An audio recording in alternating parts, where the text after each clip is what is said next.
Il y a des signes que le monde ne veut pas voir. Il y a des événements qui ne sont pas écrits dans les journaux, mais dans le silence du destin. Et si tout ce que tu vis en ce moment n'était qu'un prélude à une rencontre, à un retour, à l'élu que les âmes attendent sans même parfois savoir qu'elles l'attendent. Aujourd'hui, ouvre les yeux, car ce que tu t'apprêtes à entendre, c'est le compte à rebours final. 1. L'échiquier invisible, qui tire les ficelles, et il complote, et Allah complote, et Allah est le meilleur des stratèges. Sourate Al-Anfal 30. Il y a des choses que l'on ne voit pas, des rencontres dans des salons dorés, des poignées de mains silencieuses, échangées à huis clos, des documents signés sans tambour, sans caméra, et pourtant, chaque décision résonne dans l'invisible comme un écho d'une volonté supérieure. Pendant que les peuples dorment, les alliances se nouent. La Russie s'éloigne lentement de l'Occident. Elle regarde vers l'Est, vers le monde islamique, et l'Arabie saoudite, elle, semble quitter ses anciens protecteurs pour rechercher autre chose. Quelque chose de plus profond, quelque chose de plus vieux que les empires. Mais, et si ce n'étaient pas uniquement des mouvements géopolitiques? Et si, derrière cette lente danse des nations, il y avait une main, pas celle d'un roi, pas celle d'un président, mais celle d'Allah? Le monde pense en termes de pétrole, de contrats, de traités. Mais Allah, lui, pense en termes d'âme, de fin des temps, de destinée. En 2022, un tournant s'opère. L'Arabie saoudite entame des discussions avec des pays qu'elle aurait autrefois ignorés. La Russie, frappée par l'isolement occidental, se tourne vers le sud. Et dans ce jeu d'échecs mondial, un étrange alignement se crée.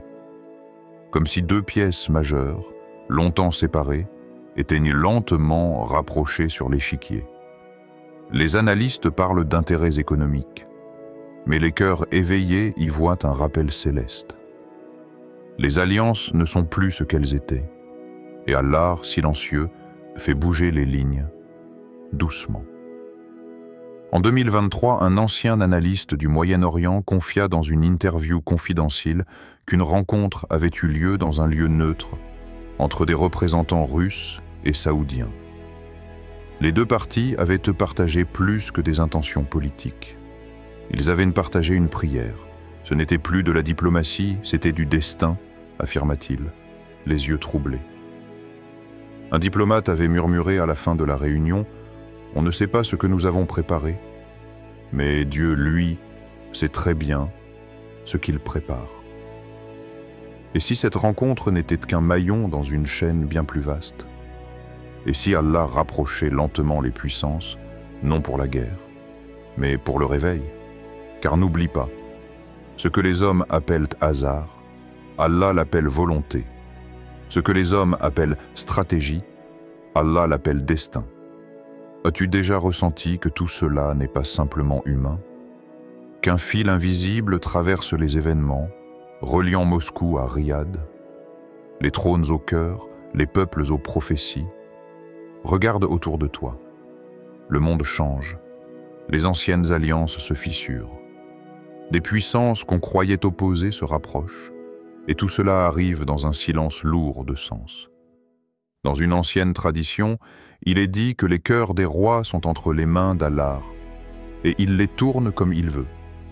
Et si aujourd'hui, ces cœurs étaient déjà tournés vers l'arrivée de l'invisible, vers un homme que personne ne voit encore, mais dont le nom vibre dans l'inconscient de millions? Dans les couloirs du pouvoir, certains ressentent un frisson. Ils ne savent pas pourquoi, mais ils sentent que quelque chose se prépare. Quelque chose que ni la Russie, ni l'Arabie saoudite, ni aucun empire ne pourra arrêter. Parce que ce n'est pas un projet humain, c'est le projet divin. Et toi, qui regardes ce monde se transformer, est-ce que ton cœur est éveillé? Est-ce que tu ressens que derrière les décisions des hommes se cache le murmure d'un appel céleste? Les pièces sont en place. Le silence s'épaissit. Et quelque part, l'histoire retient son souffle. 2. L'Arabie saoudite. Le cœur désertique qui recommence à battre, il viendra un temps où les montagnes de sable révéleront leur vérité, et ceux qui les méprisaient y reviendront. Écoute, tu entends? C'est le désert qui murmure. Ce ne sont pas des mots. C'est une mémoire, une vibration ancienne qui réveille les dunes. Depuis des siècles, l'Arabie saoudite est restée figée dans un silence sacré. Ces montagnes ont vu passer les caravaniers, les pèlerins, les prophètes et les oubliés. Son sable a absorbé le sang des martyrs et les larmes des éveillés. Mais aujourd'hui, quelque chose se réveille. Pas une révolution, pas une réforme, mais un souffle. Ce pays autrefois perçu comme rigide, austère, fermé à la modernité, est en train de changer. Les tours montent, les concerts retentissent, les caméras envahissent les rues. Mais au-delà de ce tumulte extérieur, un autre mouvement se prépare. Plus discret, plus profond. Un retour vers l'origine. Ce territoire n'est pas un simple pays. C'est le berceau de l'appel. Le point de départ d'une onde spirituelle qui a traversé les continents. Et cette onde revient à son point de départ. Une renaissance ne se fait jamais en surface. Elle commence dans le silence, dans les cœurs fatigués, dans les âmes qui cherchent sans savoir ce qu'elles cherchent. Et aujourd'hui, ces cœurs recommencent à battre, lentement, comme si quelque chose en eux se souvenait. Un vieil imam de la Mecque, presque oublié des médias, raconte souvent ce rêve. Une nuit, j'ai vu une lumière sortir du désert. Elle se leva entre deux collines, puis s'étira vers le nord. Une voix a dit « C'est là que commence le temps du rappel ». Il dit que depuis ce rêve, la Kaaba semble respirer différemment. Il dit que depuis ce rêve, les étoiles au-dessus de la Mecque paraissent plus proches. Ce n'est pas un rêve comme les autres. C'est une réminiscence prophétique, car les âmes sensibles le sentent. L'Arabie saoudite redevient ce qu'elle n'aurait jamais dû cesser d'être. Non pas un territoire politique, mais un centre de gravité spirituelle. Les puissances du monde observent ce pays pour son pétrole, pour sa richesse, pour son influence économique. Mais Allah, lui, le regarde avec une promesse faite dans l'invisible, une promesse ancienne, inscrite dans les sables. Et si cette transformation que l'on croit moderne était en réalité une préparation céleste? Et si Allah, dans sa sagesse, permettait à l'agitation du monde d'être le voile derrière lequel il restaure le cœur du désert? As-tu oublié que c'est de cette terre qu'est né l'appel? As-tu oublié que les premiers croyants, seuls face aux idoles, ont vu le monde s'incliner devant l'unicité? Alors comment pourrions-nous croire que cette terre resterait muette jusqu'à la fin? Non, elle parlera à nouveau, mais pas avec des discours, pas avec des lois. Elle parlera avec la lumière. Regarde bien, la Mecque s'élève, Médine vibre, les regards se tournent, mais au milieu de l'orgueil moderne, un enfant peut naître. Une voix peut s'élever, une vérité peut jaillir, comme à l'origine, comme au commencement. Et dans les plis du désert, là où le vent sème les secrets, les sabliers du divin recommencent à couler. Non pas pour un simple changement de saison, mais pour le grand réveil. Et toi, crois-tu que ce réveil est loin? Crois-tu que cette lumière entrevue par un vieil imam est un simple rêve? Ou peut-être es-tu en train de vivre l'annonce, et tu ne le sais pas encore. 3. La Russie, l'ours éveillé qui protège un secret. Il y a des terres où le silence est plus ancien que les mots, des pays où les arbres connaissent les prières que les hommes ont oubliées. La Russie est l'un de ces endroits. Elle est insondable, sauvage. Elle n'obéit à aucun tempo. a aucune logique apparente. On l'appelle l'ours, mais cet ours-là dort les yeux ouverts. Il observe, il écoute, il attend. Depuis des siècles, on la voit comme une puissance militaire, une géante figée dans ses glaces et ses guerres. Mais derrière cette façade, il y a une âme lourde, ancienne, tissée d'épreuves et d'interrogations. Une nation façonnée par les douleurs de l'histoire, par les sacrifices muets de peuples oubliés. Et dans ses confins les plus isolés, quelque chose veille encore. Il existe une Russie invisible. Pas celle des drapeaux, ni celle des chars, mais celle des ermites, des ascètes, des mystiques retirés dans les bois. Ils ne parlent pas, ils ne s'exhibent pas, mais ils prient. Et certains d'entre eux, guidés par des textes très anciens, attendent un homme que personne ne connaît.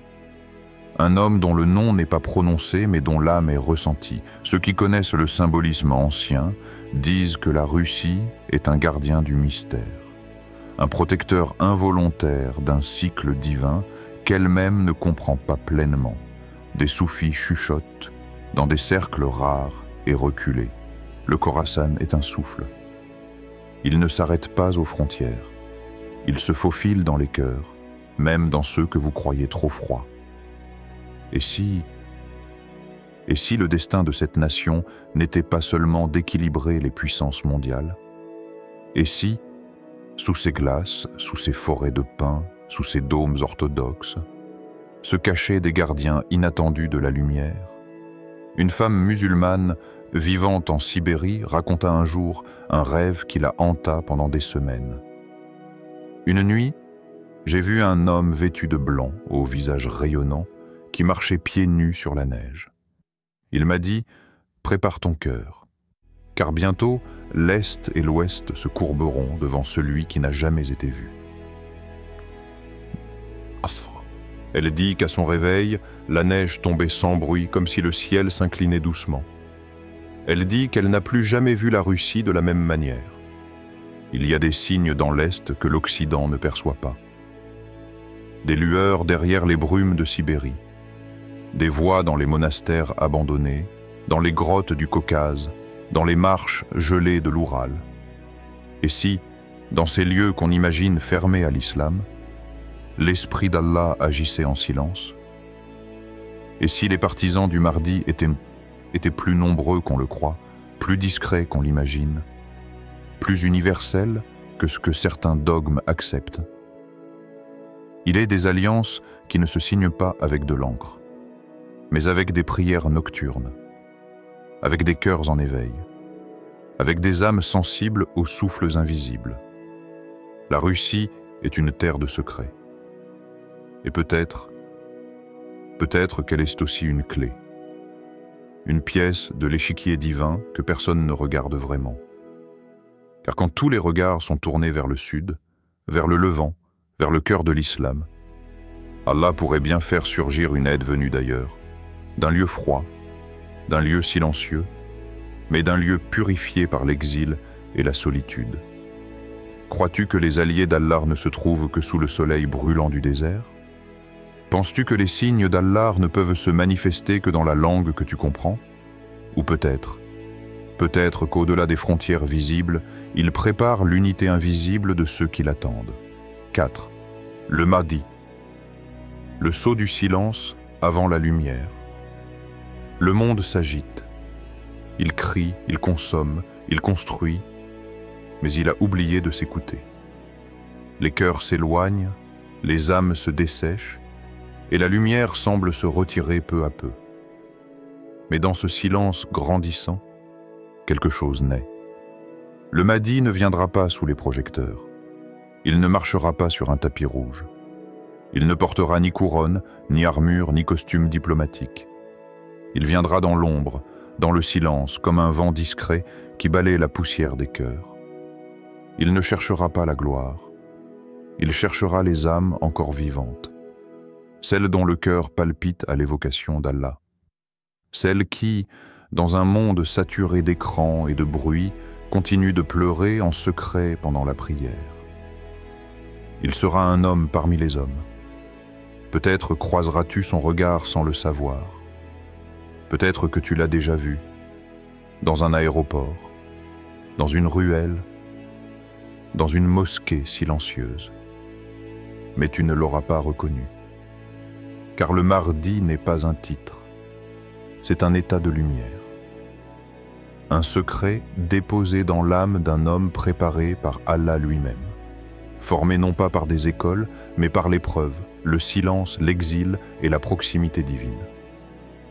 Pendant que le monde parle de pétrole, de frontières, de conflits et de croissance, Allah prépare sa stratégie. Il rapproche les contraires, la Russie et l'Arabie, l'Est mystique et le Sud sacré, le froid qui protège et le feu qui purifie. Ce ne sont pas de simples accords géopolitiques, ce sont des lignes qui se rejoignent, des pôles qui s'alignent pour ouvrir le passage du juste. Et toi, où es-tu dans ce plan? Es-tu du côté des analystes qui regardent dans la surface ou du côté des veilleurs de nuit qui sentent les frissons de l'invisible? Un homme, jeune, inconnu, aurait été aperçu plusieurs fois dans des mosquées désertes en Arabie. Toujours seul, toujours en silence, parfois en larmes. Il récitait sans voix, les yeux dans le vide, comme absorbé dans une autre dimension. Certains l'appellent le solitaire. D'autres disent qu'il porte une mission, mais personne ne sait. Personne ne comprend vraiment. Ce qu'on sait, c'est que ceux qui l'ont vu n'oublient jamais ses yeux. Et si ce n'était pas lui le Mahdi, mais l'un de ses messagers silencieux? Et si Allah avait déjà commencé à disperser ses signes dans le monde, comme des lanternes cachées pour ceux qui savent regarder avec les yeux du cœur? Le Mahdi ne rassemblera pas une armée par la force. Il rassemblera des âmes par la lumière, des hommes fatigués du monde, des femmes debout malgré les tempêtes, des jeunes qui ont compris que le divertissement ne remplit pas le vide intérieur, des anciens qui récitent encore les invocations du matin, même quand personne ne les écoute. Il viendra quand tout semblera perdu, quand même les croyants douteront, quand les valeurs seront inversées, quand la vérité sera traitée de mensonge, et le mensonge élevé au rang de vérité. Mais toi, as-tu préparé ton cœur à le reconnaître dans ce chaos? Es-tu prêt à suivre un homme sans armée, sans drapeau, sans armes, mais porté par la lumière d'Allah? Car il ne s'imposera pas à toi. C'est toi qui devras te disposer à le suivre, par ta sincérité, par ta patience, par ton regard tourné vers l'invisible, car peut-être que le sceau du silence précède la lumière, et peut-être que ce silence est déjà là. Quand le Mahdi apparaîtra, il ne parlera pas d'argent, de pouvoir ou de célébrité. Il parlera d'Allah. Il parlera de toi, de ton âme, de ta mission. Alors, n'attends pas qu'il vienne pour te réveiller. Réveille-toi pour le reconnaître, car peut-être qu'il marche déjà quelque part et que ton cœur est sa première destination.